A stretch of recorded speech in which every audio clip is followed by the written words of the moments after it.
Oggi presentiamo un progetto europeo che la mia direzione sta seguendo, che si chiama Shelter e che si occupa del recupero degli edifici rurali tradizionali, in particolare degli edifici tradizionali perché si tratta di un tema che è già stato affrontato da numerosi progetti europei, che però in questo caso trova anche una sua traduzione pratica attraverso il recupero di alcuni edifici pilota appunto finanziati da questo progetto del programma Italia-Austria. Siamo felici di essere ospiti qui ad Agrimont, anche perché presentiamo una piccola pubblicazione, una piccola guida che è stata messa a punto proprio nel corso di questo progetto di Shelter e che fornisce alcune indicazioni a chi voglia recuperare anche attraverso usi, diciamo così, non tradizionali, questi fabbricati, i fabbricati di cui si occupa il progetto. Questa è la pubblicazione,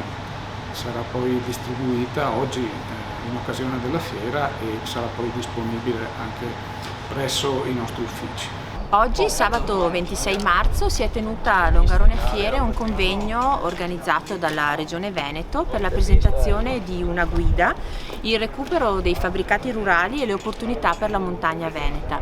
Come Longarone Fiere Dolomiti siamo felici di poter ospitare questo tipo di eventi perché da sempre lavoriamo a fianco degli operatori che lavorano in montagna. Oltre a questa 41esima edizione di Agrimont abbiamo in serbo anche una fiera Ricostruire che da anni si occupa del recupero dell'esistente, perché crediamo che lo spopolamento delle nostre montagne parta anche dal recupero degli edifici esistenti senza costruzioni nuove che spesso non si integrano così bene nell'ambiente come invece gli edifici che già sono presenti. In questa guida sono raccolti un po' di recuperi che sono stati fatti nel corso degli ultimi anni in tutta la montagna veneta e spesso sono stati recuperi effettuati anche con l'utilizzo di materie prime sostenibili come il legno, ad esempio. Quindi questa guida oggi finalmente dà una traccia del lavoro che si è fatto dopo anche la tempesta Vaia. Il Comune Val di Zoldo è partner di questo progetto Shelter che riguarda appunto il recupero dei fabbricati rurali. Per noi è un'occasione importante, è un finanziamento europeo che ci dà l'opportunità di recuperare un maso importantissimo del 1400, il Mase Sabe, che si trova nella frazione di Costa. È un esempio proprio bellissimo di un certo tipo di vita, di stile di vita, di attività umana in quei luoghi, in quei tempi. Noi dobbiamo partire come comunità dal recupero di questi spazi, di queste realtà che hanno all'interno esperienze di vita, modalità e modelli che in qualche modo forse anche dovremmo provare a reinterpretare e a recuperare in chiave futura, anche alla luce di quelli che sono gli evidenti stravolgimenti sociali ai quali stiamo assistendo.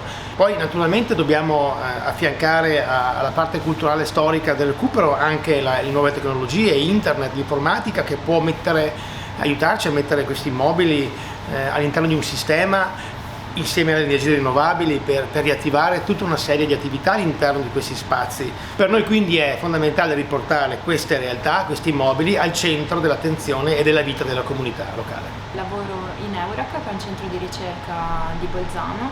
Questo centro di ricerca si occupa di molti temi, dal clima all'ambiente all'energia. All'interno del progetto Shelter noi abbiamo cercato di coinvolgere le comunità locali di 4 territori locali per decidere assieme come ristrutturare alcuni edifici di rilevanza architettonico-paesaggistica.